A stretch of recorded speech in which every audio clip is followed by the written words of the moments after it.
दोस्तों, मैं यशदास Chaudhary HD classes में आपका स्वागत करता हूं। प्रेजेंट इंडेफिनिट टेंस पूरे टेंस का बहुत ही महत्वपूर्ण पार्ट है, क्योंकि इसमें ज़्यादा रूल्स हैं। यदि प्रेजेंट इंडेफिनिट टेंस का कॉन्सेप्ट आपका क्लियर हो जाता है तो पूरा टेंस आपके लिए बहुत ही आसान हो जाएगा। इसको बहुत ही सावधानी पूर्वक अध्ययन करिए। आइए फिर मैं आपको बताता हूँ, जब कोई सेंटेंस आपको ट्रांसलेशन करने के लिए दिया जाएगा तो सबसे पहले आप क्या देखेंगे? सबसे पहले आप यह पता करेंगे कि यह टेंस है कि नहीं। टेंस होने के लिए क्या जरूरी होता है?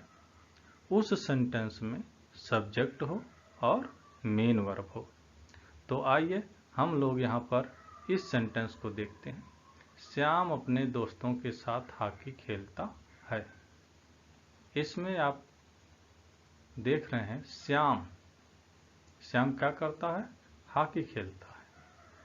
तो यह श्याम जो है आपका क्या हो गया? सब्जेक्ट। क्या करता है? हॉकी खेलता है। तो जो खेलना से खेलता है बना है, ये आपका हो गया मेन वर्ब। तो इस सेंटेंस में आप देख रहे हैं श्याम आपका सब्जेक्ट हो गया और खेलना से बना है खेलता, ये आपका मेन वर्ब हो गया। अर्थात इस सेंटेंस में सब्जेक्ट और मेन वर्ब दोनों हैं, तो यह आपका टेंस हो गया। जब आपका क्लियर हो गया कि ये टेंस है, फिर आप आगे चलेंगे। टेंस तो 3 होते हैं, प्रेजेंट टेंस होता है, पास्ट टेंस होता है, फ्यूचर टेंस होता है। उसमें से ये कौन सा है? तो इस सेंटेंस का लास्ट शब्द आप देखेंगे। लास्ट शब्द आपका यहाँ पर क्या है? है आपका क्या बताता है? Present tense. पीछे आपका क्लियर किया गया है प्रेजेंट टेंस के पहचान में। अब फिर देखेंगे, ये प्रेजेंट तो हो गया है को पहचान करके, लेकिन प्रेजेंट के तो 4 पार्ट होते हैं। Present indefinite, present continuous, present perfect continuous. उन चारों में से कौन है? तो आप इसके लेफ्ट में आइए, ता शब्द ता लगा हुआ है, तो यह आपका बताता है इंडेफिनिट। आप देखें, प्रेजेंट इंडेफिनिट टेंस का पहचान ता है, ती है, ते है। तो यह आपका जो सेंटेंस है, यह प्रेजेंट इंडेफिनिट टेंस के रूप में है। फिर ये जो पहचान है, इस पर आप थोड़ा और गौर करिए। वाक्य के अंत में ता है, ती है, ते है। इसका क्लियर शब्द क्या है? क्रिया प्लस ता, ती, ते। क्रिया में ता, ती, ते होना चाहिए, तभी वह आपका प्रेजेंट इंडेफिनिट है, नहीं तो नहीं है। जैसे यहाँ पर आइए, मैं इस प्रश्न को हल कर सकता हूँ।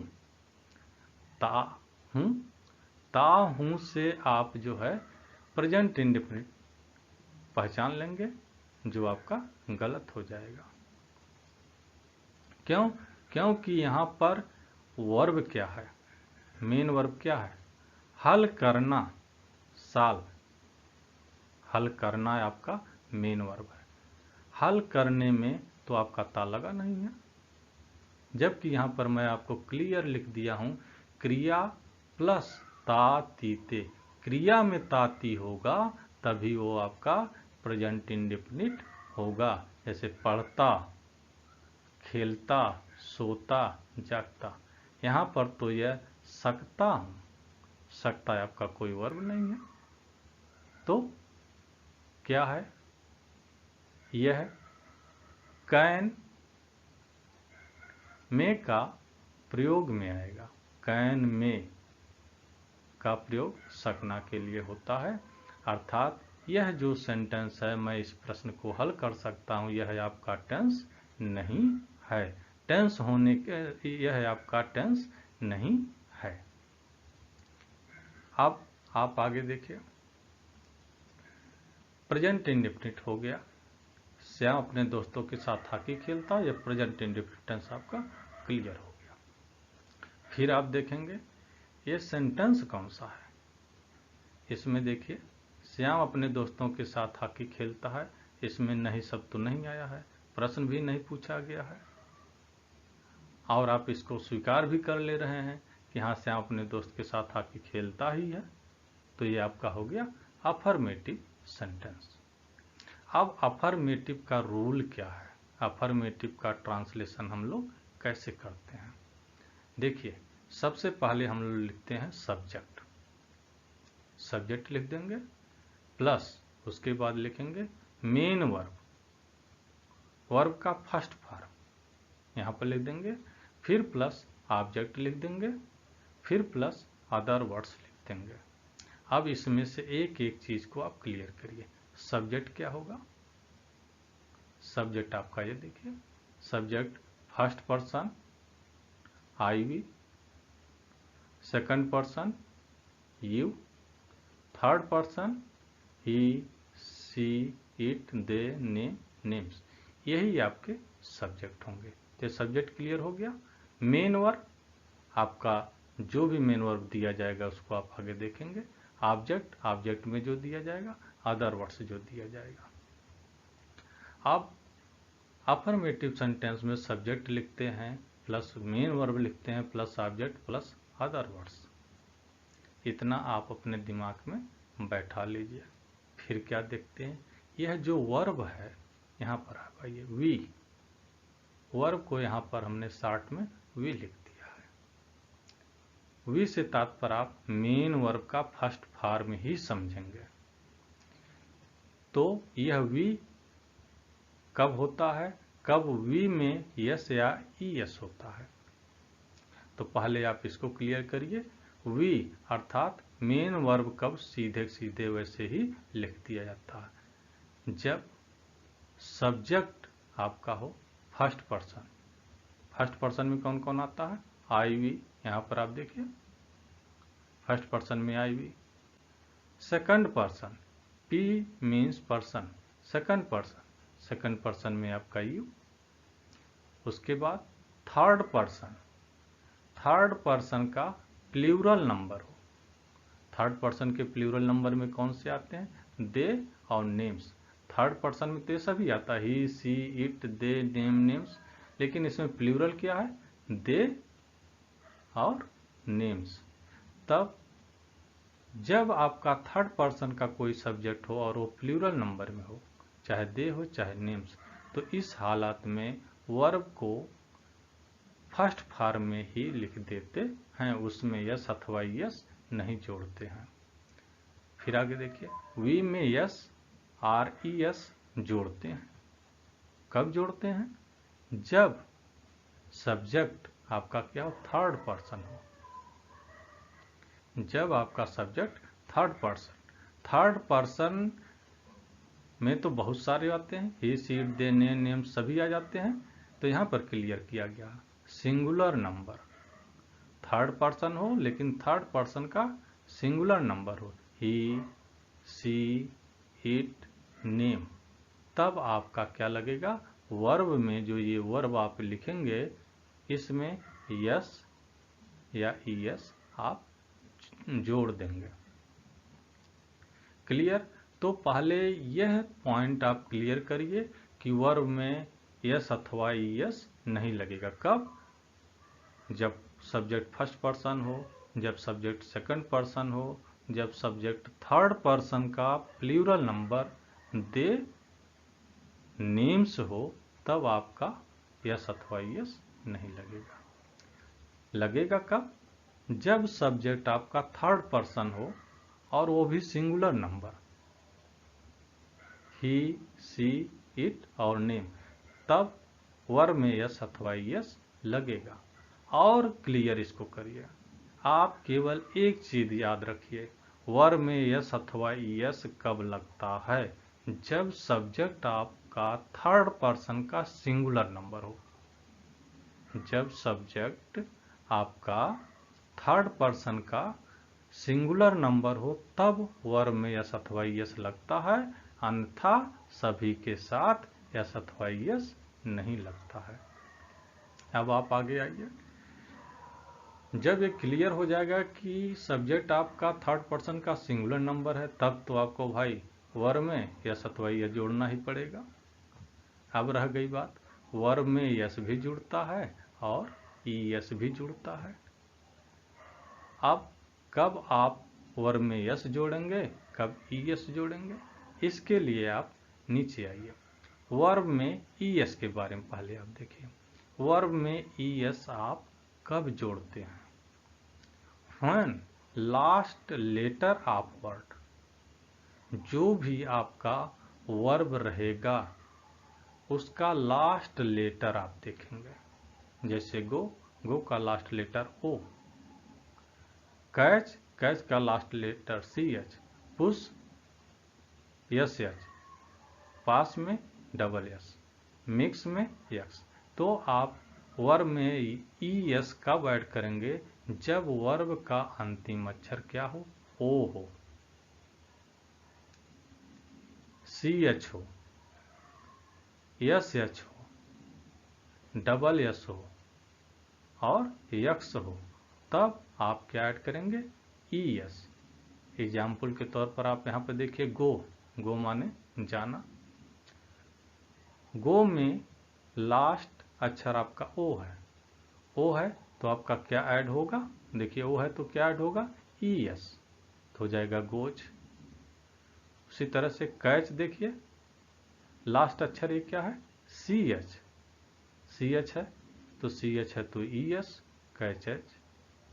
आगे देखेंगे यस एच, पुश, पुश में क्या ऐड होगा? E S.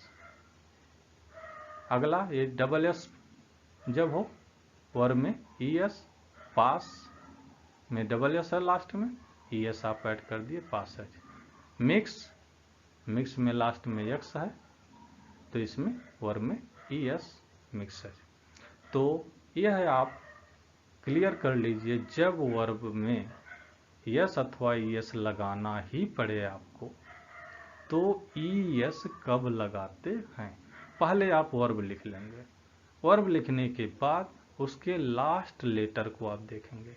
यदि ओ हो, सी एच हो, एस एच हो, डबल एस हो, एक्स हो, तब उसमें आप ई एस ऐड करेंगे। एग्जाम्पल आप यहाँ पर देख लीजिए। बाकी के साथ वर्ब में केवल यस लगा देंगे, विथाल, सभी के साथ। सभी के साथ से तात्पर्य यह मेरा नहीं है कि फर्स्ट पर्सन सेकंड पर्सन सबके साथ लगा दीजिए, नहीं। जब आपका क्लियर हो जाएगा कि सब्जेक्ट थर्ड पर्सन का सिंगुलर नंबर है और उसमें हमको यस अथवा यस लगाना ही है, तो जिसमें O, C H, S H, double S, X हो उसमें एस जोड़ देंगे, बाकी जो वर्ब होगा उसमें सीधे एस जोड़ देंगे। क्लियर? यह इतना सारा कॉन्सेप्ट जो है आपका बहुत ही बेहतरीन कॉन्सेप्ट है। आप एक बार मन से इसको पढ़ के देखिए, आपको बहुत ही अच्छा महसूस होगा। अब आइए हम लोग एग्जाम्पल करते हैं। एग्जाम्पल्स यहाँ पर दिए गए हैं। देखिए, श्याम अपने दोस्तों के साथ हॉकी खेलता है। सबसे पहले फिर मैं आपको रिपीट करना चाह रहा हूँ, सबसे पहले आप ये पता करेंगे यह टेंस है कि नहीं। तो आप इसमें क्या देख रहे हैं? श्याम, श्याम क्या है आपका? सब्जेक्ट। खेलता, जो खेलना से बना, ये आपका क्या है? Main verb. तो सब्जेक्ट और मेन वर्ब दोनों हो गया, तो आपका क्लियर हो गया कि यह टेंस है। जब टेंस हो गया तब आप आगे चलेंगे, देखेंगे कि टेंस तो 3 प्रकार के होते हैं, प्रेजेंट, पास्ट, फ्यूचर, उनमें से कौन सा है। तो इसके लास्ट अक्षर को देखेंगे। लास्ट अक्षर क्या है आपका? है। इससे क्या पता चलता है? Present tense. फिर प्रेजेंट क्लियर हो गया। प्रेजेंट के तो भाई 4 पार्ट होते हैं, present indefinite, present continuous, present perfect, present perfect continuous. उसमें से कौन सा है? तो आप इसमें क्या देख रहे हैं? जो खेलना है इसके वर्ब में लास्ट में ता लगा हुआ है। देखिए, क्रिया प्लस ता, तो ये आपका हो गया इंडेफिनिट। अब आपका ये क्लियर हो गया, श्याम अपने दोस्तों के साथ हॉकी खेलता है, प्रेजेंट इंडेफिनिट टेंस है। जब ये प्रेजेंट इंडेफिनिट टेंस है तो अब आइए क्या देखेंगे, सेंटेंस कौन सा है। सेंटेंस अफर्मेटिव भी होता है, निगेटिव, इंट्रोगेटिव, इंट्रोगेटिव निगेटिव भी टेंस में होता है। तो यह है आपका क्या है, इसमें प्रश्न नहीं पूछा गया है, अर्थात इंट्रोगेटिव तो है नहीं, नहीं शब्द नहीं आया है तो निगेटिव भी नहीं है। श्याम अपने दोस्तों के साथ हॉकी खेलता है, मैं बोल दिया तो आप मान लेंगे हाँ सही है, श्याम अपने दोस्तों के साथ हॉकी खेलता है, आपने स्वीकार कर लिया, अर्थात ये अफर्मेटिव सेंटेंस है। जब ये क्लियर हो गया कि ये अफर्मेटिव सेंटेंस है तो अब आप आगे आइए, अफर्मेटिव सेंटेंस का आप रूल अप्लाई करिए। क्या रूल है अफर्मेटिव सेंटेंस का, यहाँ पर देखिए, सबसे पहले क्या लिखेंगे, सब्जेक्ट। सब्जेक्ट इसमें देखिए क्या है, श्याम, श्याम आपने लिख लिया। उसके बाद क्या लिखेंगे, वर्ब, वर्ब लिखेंगे। वर्ब यहाँ पर आपका क्या है, खेलता, खेलना से बना है, खेलना की अंग्रेजी प्ले, PLAY, अभी यस मत लगाइए, प्ले, श्याम प्ले।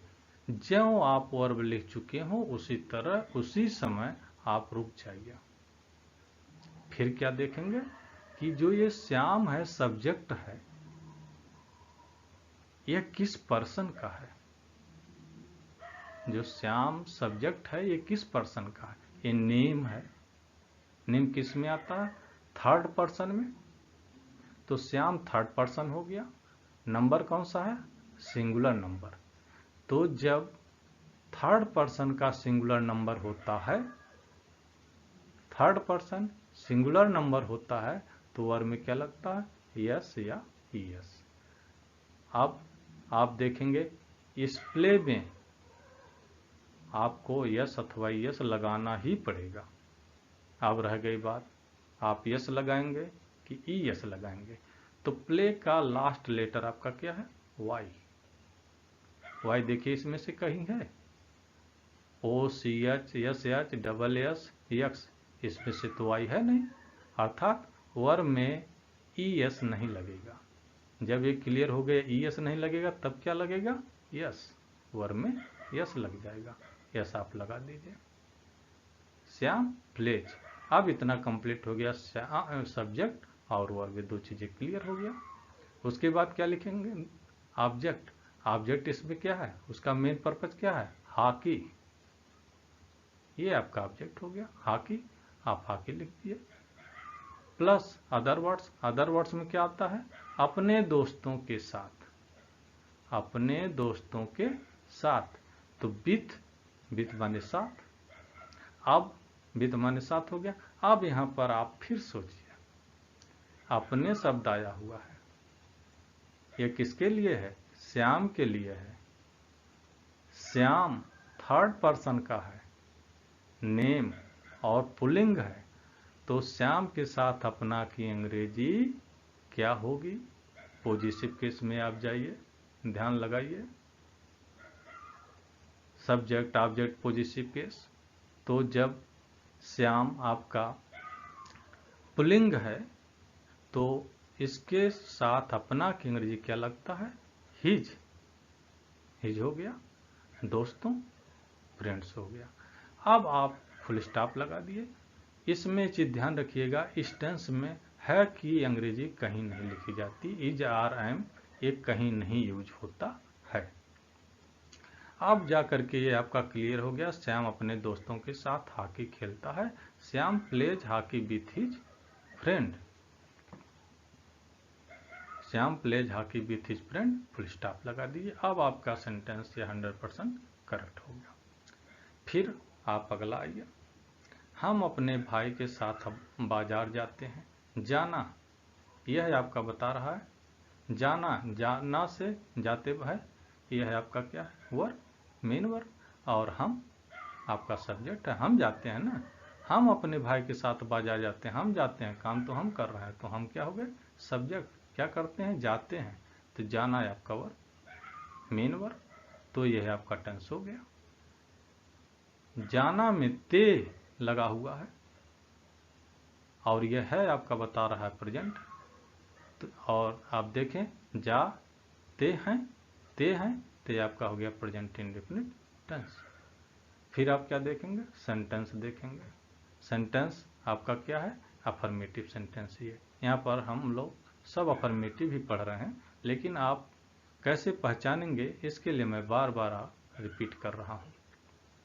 हम अपने भाई के साथ बाजार जाते हैं, ये क्लियर हो गया कि ये प्रेजेंट इंडेफिनिट टेंस है और अफर्मेटिव सेंटेंस है। तो अफर्मेटिव सेंटेंस हो गया। तो आइए अफर्मेटिव सेंटेंस का रूल लगाइए, आपका ट्रांसलेशन पूरा हो। सबसे पहले क्या लिखेंगे, सब्जेक्ट। सब्जेक्ट इसमें क्या है, हम, आपने भी लिख दिया। उसके बाद क्या लिखेंगे, वर्ब। वर्ब इसमें क्या है, जाना। जाना से जाते बना है। जाना की अंग्रेजी क्या होती है, गो। गो आपने लिख दिया। उसके बाद तुरंत आप ब्रेक लगा देंगे, देखेंगे कि यह जो वर्ब है इसमें यस या यस लगेगा कि नहीं। नहीं लगेगा क्या।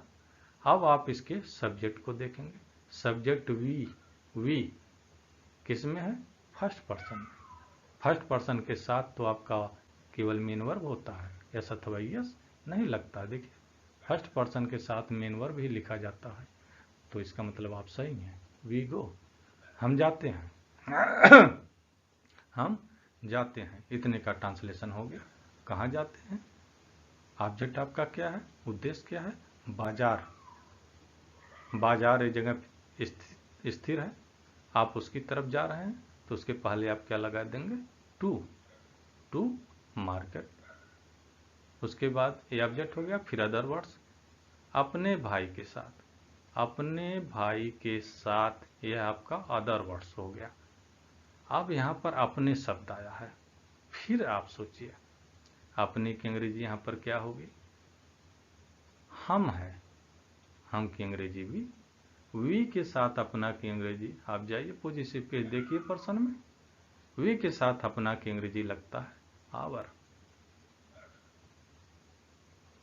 ठीक, ब्रदर, अपने भाई के साथ विथ आवर ब्रदर। यह सेंटेंस आपका, इसका ट्रांसलेशन आपने यहाँ पर कंप्लीट कर लिया। ये बार बार देखेंगे कि यहाँ पर अपने की अंग्रेजी क्या होगी। जो सब्जेक्ट आप लिखेंगे उसके साथ अपना की अंग्रेजी क्या लगती है, इसको आप तलाश करके लिखेंगे।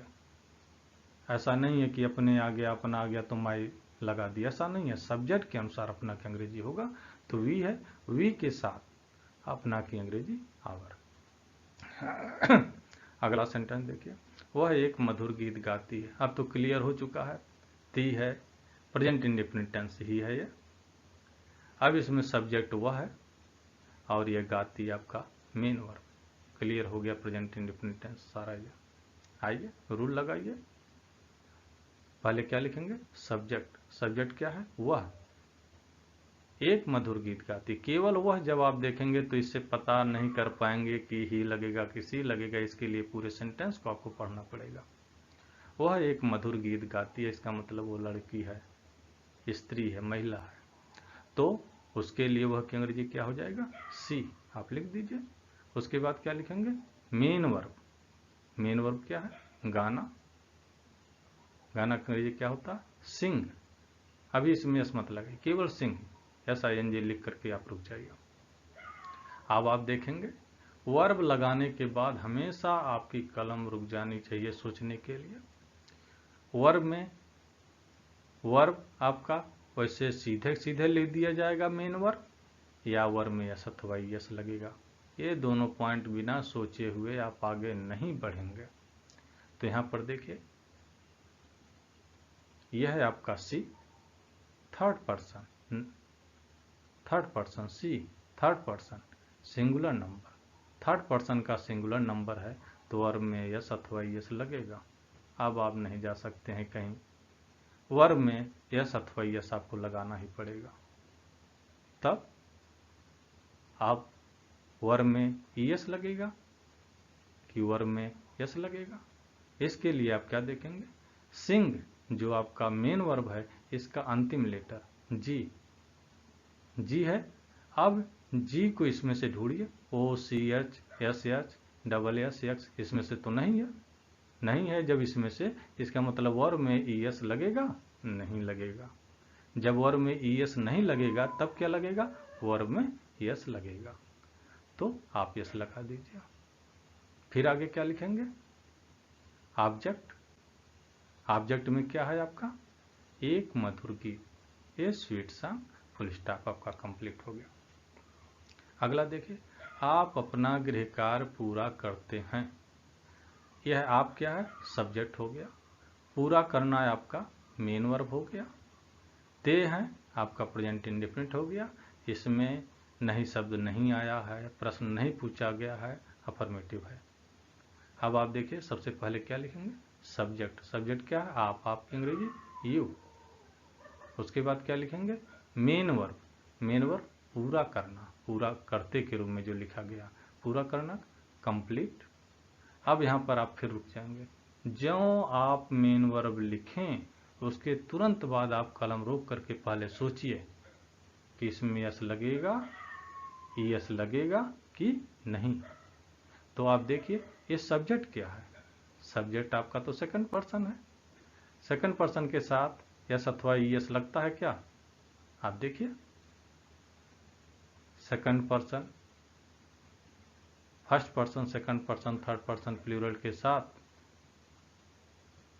यस अथवा ES नहीं लगता है। तो आप मत लगाइए। यू कंप्लीट, आप पूरा करते हैं, इतने का ट्रांसलेशन हो गया। उसके बाद आप ऑब्जेक्ट लिखेंगे। ऑब्जेक्ट क्या है? अपना गृह कार्य।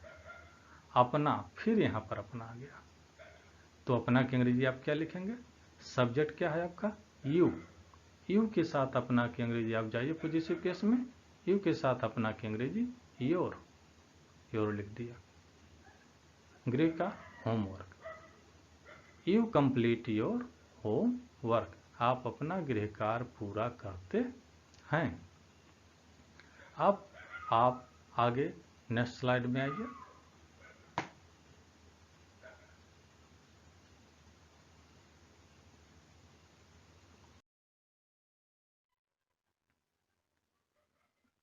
कभी कभी ऐसा होता है, जो सेंटेंस आपको ट्रांसलेशन के लिए दिया गया रहता है उसमें एक से अधिक सब्जेक्ट आ जाते हैं, एक से अधिक पर्सन्स हमारे सब्जेक्ट में होते हैं, एक से अधिक सब्जेक्ट होते हैं। तो उनको हम किस सीरियल में लिखते हैं? वो सीरियल आपका है 231। पहले सेकंड पर्सन लिखेंगे, उसके बाद थर्ड पर्सन लिखेंगे, उसके बाद फर्स्ट पर्सन लिखेंगे। ये तो आप लिख लेंगे, लेकिन उसके साथ कहीं अपना की अंग्रेजी आ गया तब क्या करेंगे आप? इन सब के साथ अपना की अंग्रेजी आ गया तो जैसे यहाँ पर देखिए, यहाँ पर राम है, मैं है, मैं, राम, आप, तीन सब्जेक्ट हैं। इसमें देखिए हम और आप दो सब्जेक्ट हैं। इसमें देखिए मैं और वे, इसमें दो सब्जेक्ट हैं। सीता एंड आप, इसमें दो सब्जेक्ट हैं। तो सब्जेक्ट तो चलिए मान लिया आपने 231 के अनुसार लिख लिया। पहले सेकंड पर्सन लिखा, उसके बाद थर्ड पर्सन, फिर एंड लगा करके फर्स्ट पर्सन लिख लेंगे। लेकिन इसके साथ क्या यहाँ पर आ रहा है? अपनी। मैं, राम और आप अपनी किताबें पढ़ते हैं। अब अपनी आप किसके साथ अनुसार लगाएंगे? आई, राम, मैं के अनुसार अपनी लगाएंगे, राम के अनुसार अपनी लगाएंगे, कि आप के अनुसार अपनी लगाएंगे? ये सोचने की बात है। इस हालत में रूल हमारा कहता है, यहाँ पर आइए, सब्जेक्ट। जब सब्जेक्ट आपका सेकंड पर्सन हो, थर्ड पर्सन भी हो और फर्स्ट पर्सन भी हो, अर्थात तीनों पर्सन हो, तब आपका पॉजिटिव केस अर्थात अपना की अंग्रेजी आवर लगती है। जब सब्जेक्ट आपका फर्स्ट पर्सन, जब सब्जेक्ट आपका सेकंड पर्सन, थर्ड पर्सन और फर्स्ट पर्सन तीनों हो, तब अपना की अंग्रेजी उसके साथ आवर लगती है। आगे देखिए, जब सब्जेक्ट सेकंड पर्सन हो और फर्स्ट पर्सन हो, यानी दो ही सब्जेक्ट हों, एक सेकंड पर्सन हो और एक फर्स्ट पर्सन है, तो भी अपना की अंग्रेजी आवर ही लगती है। फिर आगे देखिए, जब सब्जेक्ट आपका थर्ड पर्सन हो और फर्स्ट पर्सन, तब भी अपना की अंग्रेजी आवर ही लगती है। जब सब्जेक्ट आपका सेकंड पर्सन हो और थर्ड पर्सन हो, तब अपना की अंग्रेजी आपकी योर लगती है। ये पार्ट बहुत ही महत्वपूर्ण है, इसमें आप और सावधानी पूर्वक देखिए। आपने यहाँ पर क्लियर पढ़ा, जब सब्जेक्ट हमारे एक से ज़्यादा के पर्सन होते हैं तो हम 231 के अनुसार उसको लिखते हैं क्रमबद्ध तरीके में, पहले सेकंड पर्सन, फिर थर्ड पर्सन, फिर फर्स्ट पर्सन। इसके साथ अपना की अंग्रेजी जो आती है, जब फर्स्ट पर्सन इन्वॉल्व हो, तो इन तीनों हालत में आपका पॉजिटिव केस अर्थात अपना की अंग्रेजी आवर ही होती है। अर्थात फर्स्ट पर्सन के साथ कोई भी अगला पर्सन जुड़ा हो तो अपना की अंग्रेजी आवर ही होती है। लेकिन यदि फर्स्ट पर्सन हो ही न, उसमें सेकंड पर्सन हो और थर्ड पर्सन हो, तब अपना की अंग्रेजी क्या हो जाएगी? योर। केवल आपको बस यह ध्यान रखना है, सेकंड पर्सन और थर्ड पर्सन यह दोनों केवल हैं तो योर, बाकी फर्स्ट के पर्सन के साथ जितने भी सब्जेक्ट हों सबके साथ अपना की अंग्रेजी आवर ही लगती है। अब आइए नीचे आप एग्जाम्पल्स देखिए। पहला, मैं, राम और आप अपनी किताबें पढ़ते हैं। अब तो टेंस है कि नहीं ये नहीं बताना पड़ेगा, कौन सा टेंस है ये भी नहीं बताना पड़ेगा, ये तो क्लियर हो गया कि प्रेजेंट इंडेफिनिट ही है। चलिए हम लोग इसका ट्रांसलेशन करते हैं। यहाँ पर देखिए, मैं, राम और आप अपनी किताबें पढ़ते हैं, ये तीनों लोग अपना अपना काम कर रहे हैं। अब बताइए, जब तीनों काम कर रहे हैं तो भाई तीनों सब्जेक्ट हो गए, मैं भी सब्जेक्ट हो गया, राम भी सब्जेक्ट हो गया और आप भी सब्जेक्ट हो गए। तो इसके कैसे लिखेंगे? लिखने के ढंग पर आइए आप 231। ये राम कौन सा पर्सन है? फर्स्ट पर्सन, सॉरी, मैं कौन सा पर्सन है? First person. राम आपका थर्ड पर्सन और आप यू ये कौन सा पर्सन है आपका? Second person. तो सबसे पहले आप क्या लिखेंगे? Second person. सेकंड पर्सन क्या है? ये 231 में देखिए, सेकंड पर्सन आपका क्या है? आप। तो पहले आप की अंग्रेजी लिखिए यू, कामा लगाइए, फिर उसके बाद क्या लिखेंगे? Third person. थर्ड पर्सन इसमें से क्या है? राम, फिर राम को लिखिए। उसके बाद और सब जुड़ा हुआ है यहाँ पर, एंड लगाइए। फिर कौन सा पर्सन लिखेंगे? First person. फर्स्ट पर्सन क्या है? मैं की अंग्रेजी आई। यह है आपका 231 हो गया। यू, राम एंड आई। आपका अब इस सब्जेक्ट का काम पूरा हो गया। सब्जेक्ट को लिखने का ढंग 231 के अनुसार आपने पूरा कर लिया। अब सब्जेक्ट जब पूरा हो जाता है उसके बाद हम लोग किस पर आते हैं? Main verb. मेन वर्ब इसमें क्या है? पढ़ना। पढ़ना से बना है पढ़ते। रीड, रीड लिख लीजिए। अब आपने इतने का कंप्लीट किया, मैं, राम और आप पढ़ते हैं, इतने कंप्लीट हो गया। ये अभी बचा हुआ अपनी किताबें। अपनी किताबें बचा हुआ है ऑब्जेक्ट में, तो यहाँ पर अपनी शब्द आ गया है, अपनी, और यहाँ पर तीनों पर्सन है। जब तीनों पर्सन है, फर्स्ट पर्सन देखिए इन्वॉल्व है, तो अपनी की अंग्रेजी क्या लगेगा? यहाँ पर देखिए आवर, और किताबें बुक्स। तो मैं, राम और आप अपनी किताबें पढ़ते हैं। You, Ram and I read our books. आगे देखिए, हम और आप अपना गृह कार्य पूरा करते हैं। इसमें देखिए सब्जेक्ट क्या है? हम, वी, आप, यू। यह जो वी है ये आपका किस में आता? फर्स्ट पर्सन में।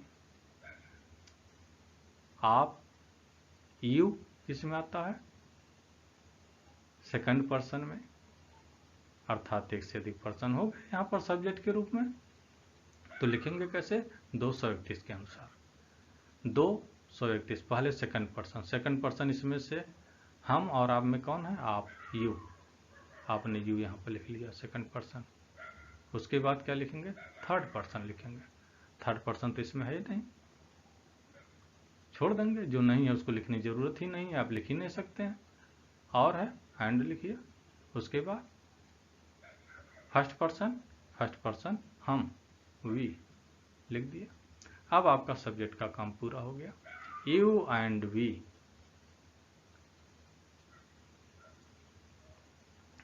पूरा करते हैं, कंप्लीट अपना गृह कार्य। अब फिर यहाँ पर आई गाड़ी वही कि अपना की अंग्रेजी आप क्या लगाएंगे? आप देखिए, मैं आपको बताया यहाँ पर ऊपर देखिए, यह आपका वी आपका फर्स्ट पर्सन है, फर्स्ट पर्सन के साथ यू आपका सेकंड पर्सन है, तो अपना की अंग्रेजी आवर होमवर्क्स। क्लियर? अगला एग्जाम्पल देखिए, मैं और वे अपना पाठ याद करते हैं। इसमें देखिए, मैं सब्जेक्ट है, वे सब्जेक्ट है, दो सब्जेक्ट हो गए, एक से अधिक सब्जेक्ट हो गए। जब एक से अधिक सब्जेक्ट हो गए तो इसको लिखने का ढंग 231 सेकंड पर्सन इसमें ढूंढिए। मैं आई हो गया, वे दे हो गया, तो इसमें से पहले सेकंड पर्सन ढूंढिए। सेकंड पर्सन कोई है? सेकंड पर्सन तो यू होता है, आप होता है, इसमें तो नहीं है। तब थर्ड पर्सन आप ढूंढिए। थर्ड पर्सन क्या है? वे। थर्ड पर्सन लिख दीजिए दे। एंड मैं, आई, फर्स्ट पर्सन लिखिए आई। अब सब्जेक्ट का काम पूरा हो गया, दे एंड आई। याद करते हैं, लर्न अपना पाठ। अब फिर यहां पर देखिए, दे एंड आई थर्ड पर्सन है और फर्स्ट पर्सन है। इन दोनों के होने की स्थिति में अपना की अंग्रेजी क्या लगेगा? अपना की अंग्रेजी जब फर्स्ट पर्सन जिसमें भी सम्मिलित होता है, आप देखिए इन तीनों में सभी के साथ आवर लेसन्स। फिर अगला देखिए, सीता और आप अपने गेंद खेलते हैं। इसमें सब्जेक्ट क्या है? सीता भी सब्जेक्ट है, आप भी सब्जेक्ट है। लिखेंगे कैसे? 231 में आइए, सेकंड पर्सन में इसमें से कुछ है? आप, यू सेकंड पर्सन, आप लिख लीजिए यू। एंड उसके बाद सेकंड पर्सन हो गया, फिर थर्ड पर्सन सीता है आपकी, सीता लिख लिया आपने। फिर उसके बाद फर्स्ट पर्सन आता है, लेकिन फर्स्ट पर्सन इसमें नहीं है, इसलिए आपका काम पूरा हो चुका। तो आपका सब्जेक्ट लिखने का काम हो गया। यू एंड सीता क्या करते हैं? खेलते हैं, प्ले। फिर यहां पर आया अपने गेंद, अपना शब्द फिर आ गया। तो सब्जेक्ट को आप देखिए, सब्जेक्ट में क्या है? यू सेकंड पर्सन है, सीता थर्ड पर्सन है। इसमें फर्स्ट पर्सन नहीं है। जब फर्स्ट पर्सन नहीं है तो आवर नहीं लगेगा। यदि इसमें से फर्स्ट पर्सन होता कोई तो आपका आवर लग जाता। इसमें फर्स्ट पर्सन नहीं है तो आपका क्या लगेगा? योर। देखिए, सेकंड पर्सन और थर्ड पर्सन के साथ योर बाल्स। Negative sentence. Negative sentence means नकारात्मक वाक्य। नकारात्मक वाक्य क्या होता है? जिस सेंटेंस में नहीं शब्द आया होता है वह आपका नकारात्मक अर्थात नेगेटिव सेंटेंस होता है। अब रह गई बात, डू नॉट किसके साथ लगता है और डज नॉट किसके साथ लगता है। यह निर्भर करता है सब्जेक्ट पर। सब्जेक्ट यदि फर्स्ट पर्सन हो, first person means I we, second person means you, and third person they names अर्थात प्लूरल नंबर, तो आपका क्या लगता है? Do not. अर्थात डू नॉट का यूज आप तब करते हैं जब सब्जेक्ट आपका फर्स्ट पर्सन हो या सेकंड पर्सन हो या थर्ड पर्सन का प्लूरल नंबर अर्थात दे नेम्स हो। डज नॉट का यूज आप कब करते हैं जब सब्जेक्ट आपका थर्ड पर्सन का singular number he she it name हो, तब आप डज नॉट का प्रयोग करते हैं। यहाँ पर ये सारे आपके एग्जाम्पल्स दिए गए हैं, आप इसको देखिए। मैं नहीं पढ़ता हूँ, इसमें नहीं शब्द आया तो ये आपका क्या होगा, नकारात्मक वाक्य अर्थात निगेटिव सेंटेंस। इसमें आप देखिए, इसमें भी नहीं शब्द आया है, हम नहीं खेलते हैं, नहीं शब्द आया है, यह भी आपका नकारात्मक हो गया। आप अपना पाठ नहीं याद करते हैं, ये भी नहीं आ गया, नकारात्मक हो गया। वो नहीं सोता है, इसमें भी नहीं आ गया। वे स्कूल नहीं जाते हैं, इसमें भी नहीं आ गया। तो ये सभी के सभी निगेटिव सेंटेंस हो गए। नोट में देखिए, यदि वाक्य में कभी नहीं शब्द आया हो, कभी कभी ऐसा होता है कि वाक्य में आपका कभी नहीं शब्द आ जाता है।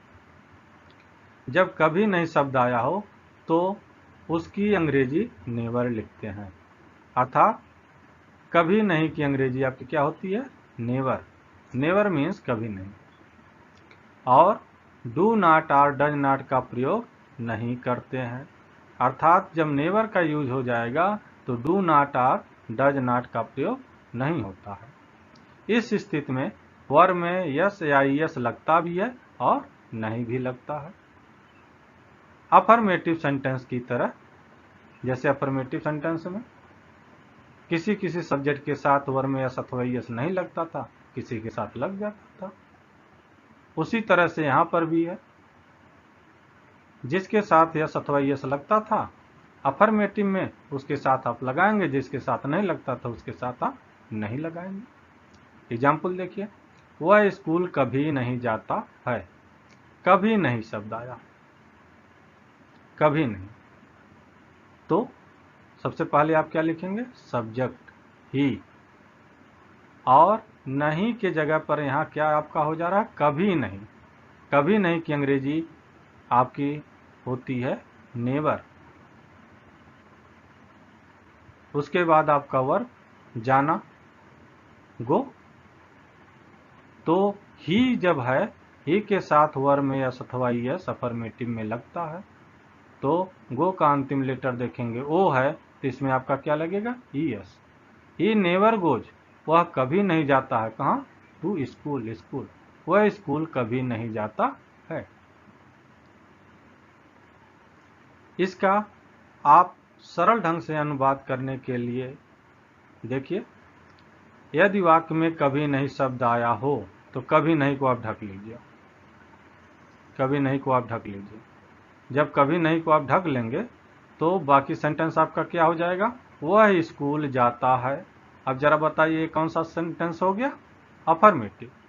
वह स्कूल जाता है, तो वह स्कूल जाता है, इसका ट्रांसलेशन आप कर लीजिए, ही गोज टू स्कूल।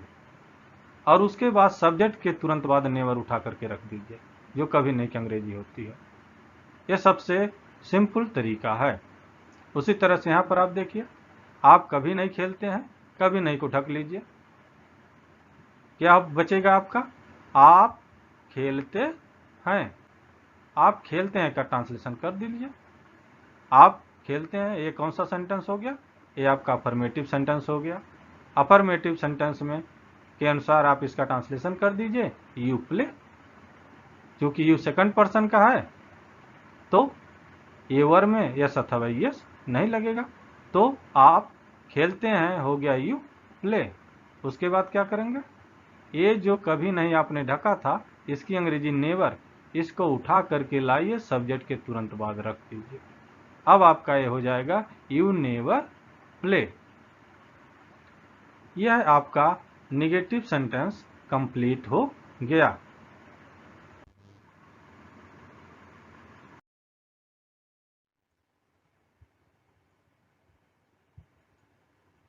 अब आप यहाँ पर देखिए इंट्रोगेटिव सेंटेंस।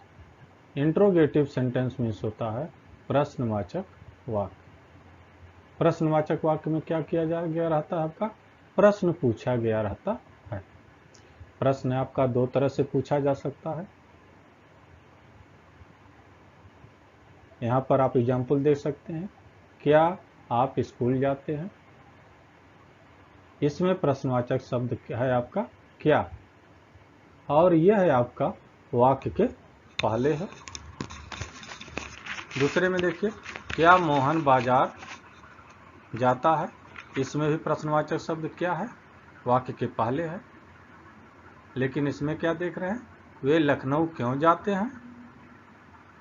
तो क्यों प्रश्नवाचक शब्द है, ये वाक्य बीच में है। तो आप देख रहे हैं प्रश्न पूछे करने का दो तरीका है कि प्रश्नवाचक शब्द वाक्य पहले लगा दीजिए, और एक दूसरा तरीका है प्रश्नवाचक शब्द वाक्य बीच में लगा दीजिए।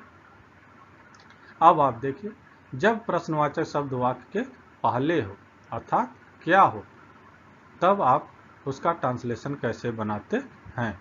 यहां पर देखिए, जब प्रश्नवाचक शब्द क्या, और हमेशा प्रश्नवाचक शब्द क्या ही रहता है वाक्य के पहले, तो उसका ट्रांसलेशन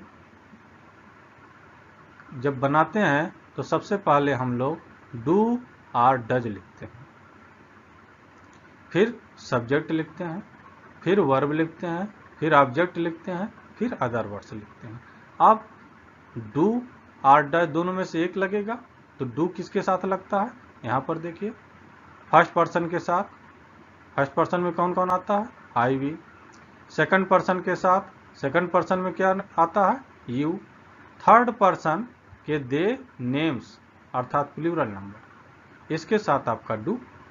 डज किसके साथ लगता है, थर्ड पर्सन के ही सी इट नेम अर्थात सिंगुलर नंबर के साथ। लेकिन जब प्रश्नवाचक शब्द वाक्य के बीच में हो, जैसे आपका एग्जाम्पल नंबर 3, वे लखनऊ क्यों जाते हैं, तो इसका ट्रांसलेशन करने के लिए WRH पहले आप लिखेंगे। उसके बाद ये ऊपर वाला जो फार्मूला आप पढ़े हैं, इसको सीधे सीधे यहां पर उतार दीजिए। डू और डज किसके साथ लगेगा, यहां पर एक क्लियर हो चुका है। W क्या है और H क्या है। W मीन्स W से शुरू होने वाले प्रश्नवाचक शब्द।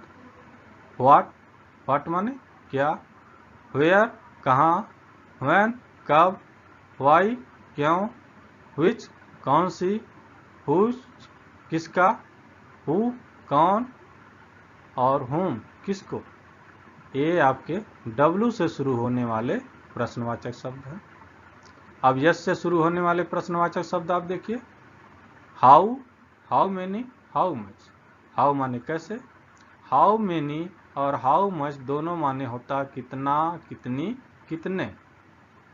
फर्क क्या है, हाउ मेनी आप वहां पर लगाते हैं जब उस वस्तु को गिना जा सके अर्थात वो काउंटेबल नाउन हो, तब वहां पर आप हाउ मेनी लगाएंगे। और जिस वस्तु को आप गिन नहीं सकते हैं, उसको आप चाहे नापते हो चाहे तौलते हो, तो उसके साथ आपका हाउ मच लगता है। अब इसमें जितने प्रश्नवाचक शब्द आपने पढ़ा, इसमें सबसे अलग है हु। हु माने कौन, इसका अपना ट्रांसलेशन करने का अलग रूल होता है। हु को क्या करते हैं, इसको थर्ड पर्सन का सिंगुलर नंबर का सब्जेक्ट मान लेते हैं और उसके बाद उसका ट्रांसलेशन करते हैं। अभी आगे के एग्जाम्पल में वो क्लियर हो जाएगा। अब यहाँ पर आइए एग्जाम्पल देखिए, क्या आप स्कूल जाते हैं, क्या पहले आ गया, इसका मतलब इसकी अंग्रेजी डू और डज से प्रारंभ होगी। तो डू लगाएंगे कि डज लगाएंगे, इसके लिए आप इसके सब्जेक्ट को देखिए। सब्जेक्ट क्या है, आप। आपकी अंग्रेजी क्या होती है, यू। यू किस पर्सन का है, सेकंड पर्सन। सेकंड पर्सन के साथ डू की अंग्रेजी क्या होती है, देखिए सेकंड पर्सन इसमें है, डू की सेकंड पर्सन के साथ क्या की अंग्रेजी क्या होती है, डू। तो आप यहाँ पर क्या लिखेंगे, क्या की अंग्रेजी, डू। उसके बाद सब्जेक्ट आप, आपकी अंग्रेजी यू। उसके बाद आपका वर्ब जाना, जाना आपका गो। कहाँ जा रहा है? टू स्कूल, स्कूल को जा रहा है। क्या आप स्कूल जाते हैं? Do you go to school. क्या मोहन बाजार जाता है? इसमें भी प्रश्नवाचक शब्द वाक्य पहले है क्या। तो क्या जब पहले हो तो उसकी अंग्रेजी आप कहाँ से लिखना प्रारंभ करते हैं? डू और डस से। कौन सा लगेगा इसमें? इसके लिए आप सब्जेक्ट को पकड़िए। सब्जेक्ट क्या है? मोहन। मोहन क्या है? मोहन थर्ड पर्सन का सिंगुलर नंबर है। थर्ड पर्सन का जब सिंगुलर नंबर नेम है तो इसके साथ क्या लगता है? डज। तो आप यहाँ पर डज लगाइए, डज। उसके बाद आपका सब्जेक्ट मोहन, फिर मेन वर्ब गो, फिर ऑब्जेक्ट कहाँ जा रहा है? मार्केट, तो टू मार्केट। क्या मोहन बाजार जाता है? Does Mohan go to market. अगला देखिए, वे लखनऊ क्यों जाते हैं? इसमें प्रश्नवाचक शब्द कहाँ है? वाक्य के बीच में है। क्या है? क्यों। क्यों की अंग्रेजी क्या होती है? वाई, अर्थात डब्ल्यू से शुरू हो रहा। तो पहले आप वाई लिख लीजिए। उसके बाद क्या लिखेंगे? Do or does. Do or does किस पर निर्भर करता है? सब्जेक्ट पर। सब्जेक्ट यहां पर क्या है? वे। वे मीन्स दे। दे किस पर्सन में आता है? दे आप यहां पर देखिए, थर्ड पर्सन में दे आता है। तो दे के साथ क्या लगेगा आपका? डू। तो आपका हो गया व्हाई डू। उसके बाद सब्जेक्ट आपका दे, गो टू लखनऊ। अगला आप देखिए, आप बाजार कब जाते हैं? यहां पर प्रश्नवाचक शब्द क्या है? कब। कहां पर है? वाक्य के बीच में। तो पहले इसकी खुद की आप अंग्रेजी लिखेंगे। कब की अंग्रेजी क्या होती है? व्हेन। व्हेन आप लिख लीजिए। उसके बाद क्या करेंगे? डू आर डज लगाएंगे। किस पर निर्भर करता है डू आर डज? सब्जेक्ट पर। सब्जेक्ट यहां पर क्या है? आप। आपकी अंग्रेजी यू। यू किस पर्सन का है? सेकंड पर्सन का। सेकंड पर्सन का यू है तो उसके साथ डू लगेगा कि डज लगेगा? डू। डू लिख दिया आपने। उसके बाद सब्जेक्ट आपने यू लिख दिया, फिर वर्ब आपका गो हो गया। मार्केट जाता है, टू मार्केट। आप बाजार कब जाते हैं? When do you go to market. अगला देखिए, गीता कौन सी किताब पढ़ती है? इसमें आपके लिए सबसे महत्वपूर्ण है प्रश्नवाचक शब्द को निकालना। इसमें प्रश्नवाचक शब्द क्या है? आप देखिए, नॉर्मल वे में सोचेंगे तो कौन सी, विच आप बोल देंगे, लेकिन कौन सी यह जो शब्द है ये अपने आप में अधूरा है। इसका कोई अर्थ नहीं निकलता है जब तक इसके साथ आप अगला नहीं जोड़ेंगे। कौन सी का कोई मतलब नहीं निकल रहा है, लेकिन इसके साथ यदि आप किताब जोड़ देते हैं, कौन सी किताब, गीता पढ़ती है, तो आपका पूरा अर्थ क्लियर हो जा रहा है। तो यहाँ पर प्रश्नवाचक शब्द आपका क्या हो गया? कौन सी किताब। इसीलिए मैं इसको यहाँ पर रेड में कर दिया हूँ। कौन सी किताब। कौन सी किताब की अंग्रेजी पहले आप लिखिए। कौन सी किताब की अंग्रेजी क्या होती है? Which book. अब प्रश्नवाचक शब्द वाक्य के बीच में था, कौन सी किताब, विच बुक आपने लिख लिया। उसके बाद डू लिखेंगे और डज लिखेंगे। क्या लिखेंगे आप क्लियर करिए। सब्जेक्ट क्या है? गीता। क्या है? थर्ड पर्सन का सिंगुलर नंबर, तो क्या लगेगा? डज। तो आप डज लगा दीजिए। विच बुक डज। उसके बाद क्या लिखेंगे? सब्जेक्ट गीता। क्या करती है? पढ़ती है, तो पढ़ना की अंग्रेजी रीड। गीता कौन सी किताब पढ़ती है? Which book does Gita read. अगला देखिए, वे कितना आम खाते हैं। इसमें भी आपको प्रश्नवाचक शब्द चुनने में सावधानी बरतनी होगी। इसमें प्रश्नवाचक शब्द क्या है? कितना आम। केवल कितना शब्द का कोई अर्थ नहीं निकल रहा है जब तक आम इसके साथ नहीं जोड़ते हैं। तो यहाँ पर प्रश्नवाचक शब्द वाक्य के बीच में आ रहा है और वह है कितना आम। तो कितना आम, कितना आम, कितना का आपकी दो अंग्रेजी होती है, हाउ मेनी, हाउ मच। जिसको आप काउंट कर सकते हैं हाउ मेनी, जिसको आप काउंट नहीं कर सकते हैं हाउ मच। आम को क्या कर सकते हैं आप, आम को तो काउंट कर सकते हैं, तो क्या लगेगा यहाँ पर, हाउ मेनी। तो कितना आम की अंग्रेजी क्या हो गया, how many mangoes, how many mangoes, ये आप पहले लिख लीजिए, हाउ मेनी मैंगोज। उसके बाद आप क्या करेंगे, डू और डज लगाएंगे। कैसे पता करेंगे, सब्जेक्ट को देखकर। सब्जेक्ट क्या है, वे, किस पर्सन का है, थर्ड पर्सन का प्लूरल नंबर है। तब थर्ड पर्सन का प्लूरल नंबर का जब सब्जेक्ट होता है तो डज लगता है कि डू लगता है। थर्ड पर्सन का जब प्लूरल नंबर का सब्जेक्ट हो तो उसके साथ डू का यूज होता है, डू आपने लिख दिया। उसके बाद आपने सब्जेक्ट लिखा, फिर आपका वर्ब खाना, ईट। वे कितना आम खाते हैं, how many mangoes do they eat. Next, Sita कितना दूध पीती है। फिर वही चीज आया यहाँ पर, प्रश्नवाचक शब्द को आप चुनिए, क्या है, कितना दूध। कितना दूध के साथ, दूध के साथ यहाँ पर हाउ मच लगेगा कि हाउ मेनी। कैसे पता करेंगे, दूध, दूध को आप जरा ध्यान से देखिए, दूध को आप नापते हैं, तौलते हैं, गिनते हैं, क्या करते हैं, दूध को आप नापते हैं, काउंट नहीं कर सकते हैं। तो जिस चीज की काउंटिंग नहीं हो सकती है, अर्थात वो अनकाउंटेबल नाउन हो, तो उसके साथ क्या लगता, हाउ मच। तो कितना दूध की अंग्रेजी हो जाएगी हाउ मच मिल्क। आप पहले इसको लिखिए, हाउ मच मिल्क, लिख लिया इतना। फिर क्या लगाएंगे, डज आर डू, क्या लगेगा, सब्जेक्ट को देखिए, सीता क्या है, थर्ड पर्सन का सिंगुलर नंबर का सब्जेक्ट है। थर्ड पर्सन के सिंगुलर नंबर के साथ आपका क्या लगता है, डज, तो आप डज लगा दीजिए। उसके बाद सब्जेक्ट सीता, फिर वर्ब पीना, ड्रिंक।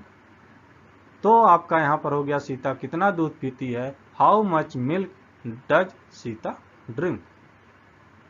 अगला देखिए, बाजार कौन जाता है। यही पीछे अभी मैं जिक्र किया था कि कौन शब्द जब वाक्य में आ जाता है तो उसको आप कैसे ट्रांसलेट करते हैं। इसका सबसे सरल रास्ता है कौन, कौन के जगह पर आप थर्ड पर्सन का कोई भी सिंगुलर नंबर का सब्जेक्ट मान लीजिए। मान लिया आपने राम, मान लिया कौन के जगह पर, तो यहां पर लिख दीजिए कौन के जगह पर राम।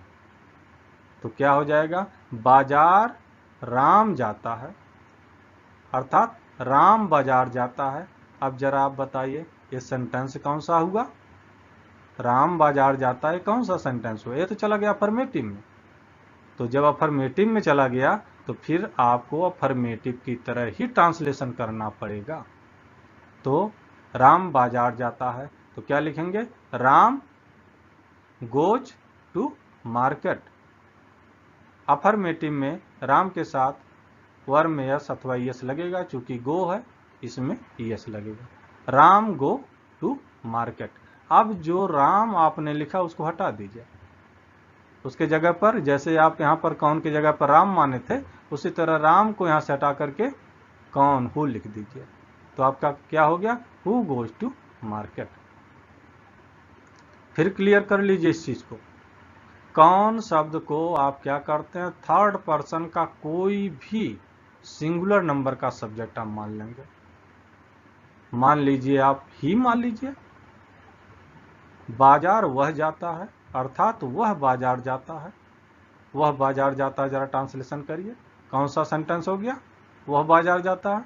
ये तो भाई आपका अफर्मेटिव सेंटेंस हो गया, तो अफर्मेटिव सेंटेंस की भांति आपको ट्रांसलेशन करना पड़ेगा।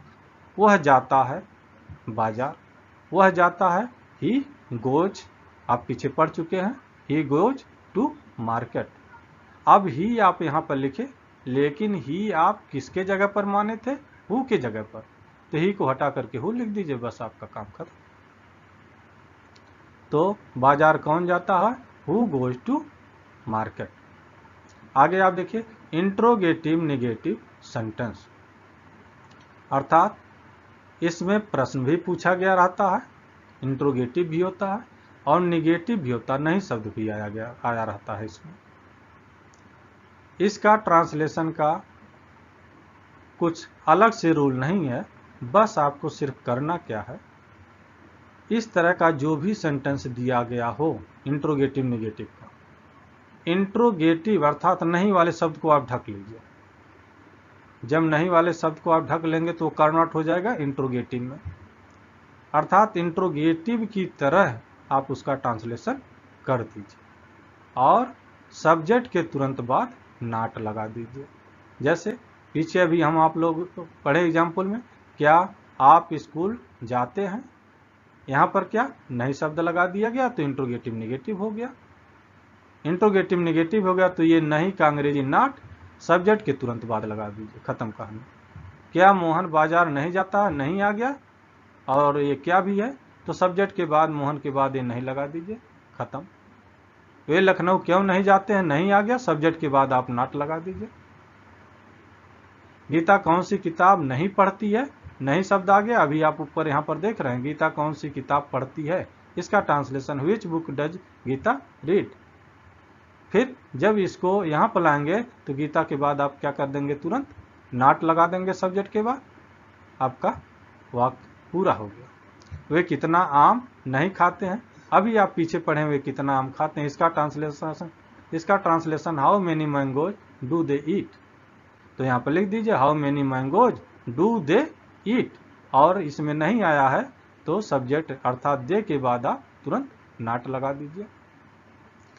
सीता कितना दूध नहीं पीती है, इसका भी ट्रांसलेशन अभी आप पीछे इंट्रोगेटिव में पढ़े, सीता कितना दूध पीती है। How much milk does Sita drink, आप लिख दीजिए how much milk does Sita drink. Sita के बाद ये ड्रिंक, लेकिन इसमें नहीं शब्द आया हुआ तो नॉट की अंग्रेजी सीता के बाद, नहीं की अंग्रेजी नॉट सीता के बाद आप लगा दीजिए। फिर अगला आ जाता है बाजार कौन नहीं जाता है, फिर यहाँ पर देखिए कौन नहीं आ गया भाई, कौन से आपको सतर्क रहना होगा। क्यों, क्योंकि जब ये इंट्रोगेटिव में होता है, इसको आप थर्ड पर्सन का सिंगुलर नंबर का सब्जेक्ट मानते हैं तो ये कन्वर्ट हो जाता है अफर्मेटिव सेंटेंस में, तो उसका अफर्मेटिव की भाग ट्रांसलेशन करते हैं। लेकिन जब इंट्रोगेटिव नेगेटिव में कौन आ जाता है, बाजार कौन नहीं जाता, इंट्रोगेटिव नेगेटिव में आ जाता है, तब कौन को जब आप ढकेंगे इसके जगह पर ही मानेंगे तो आपका हो जाएगा बाजार वह नहीं जाता है। कौन के जगह पर आपने वह मान लिया थर्ड पर्सन का सिंगुलर नंबर, तो आपका क्या होगा बाजार वह नहीं जाता है, अर्थात वह बाजार नहीं जाता है। ये किस सेंटेंस में चला गया, निगेटिव में। निगेटिव में चला गया तो भाई नहीं का अंग्रेजी क्या लगेगा, डू नॉट और डज नॉट। अब ये कौन के जगह पर आप ही माने हैं तो थर्ड पर्सन का सिंगुलर नंबर, तो इसके साथ क्या लगेगा डज नॉट। तो कौन के जगह पर आप लिखिए ही अर्थात हु, डज नॉट उसके बाद वर्ब टू मार्केट। तो इसमें थोड़ा पेच वाला यही कौन है। कौन जब इंट्रोगेटिव में रहेगा तो उसको थर्ड पर्सन सिंगुलर नंबर जब मानेंगे सब्जेक्ट तो आपका अफर्मेटिव की भाग ट्रांसलेशन होगा, और जब वही इंट्रोगेटिव नेगेटिव में कौन आ जाएगा तो आपका नेगेटिव की भाग ट्रांसलेशन होगा। अब यह आपका प्रेजेंट इंडेफिनिट टेंस के सारे नियम कंप्लीट हो गए। इसको बार बार रिवाइज करके आप इसकी स्टडी ठीक ढंग से कर लीजिए। अगली वीडियो में मैं आपको पास्ट इंडेफिनिट टेंस के बारे में बताऊंगा। दोस्तों, यदि आपको मेरा यह वीडियो अच्छा लगा तो इसको लाइक करिए, मेरे चैनल को सब्सक्राइब करिए, जिससे मेरा मनोबल और बढ़े। मेरा उत्साह बढ़े और मैं और ज़्यादा मन लगा करके आप लोगों को पढ़ाऊँ। Okay, thanks.